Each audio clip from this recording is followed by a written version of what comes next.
మనము ఉగాది పచ్చడి ఎలా చేయాలో చూద్దాం. ముందుగా అన్నీ రెడీ పెట్టుకోవాలి. ముందేమో చింతకాయ నీళ్ళు, సెకండ్ మామిడికాయ, వేపాకు పూత, మళ్ళీ ఉప్పు, కారం, బెల్లం ఇవన్నీ పెట్టుకోకుండా ఫస్ట్ మామిడికాయలు చింతపండు నీళ్ళు వేయాలి.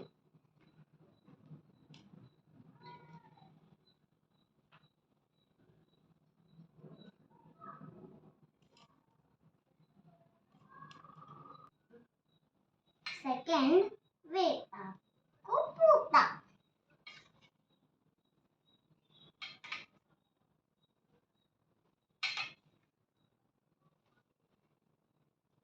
అంతా మిక్స్ చేసి ఆ తర్వాత మిక్స్ చేసుకొని ఇప్పుడు మనం అంతా వేసేదంతా ఉప్పు వేసుకోవాలి. సెకండ్ మనము బెల్లం వేసుకోవాలి.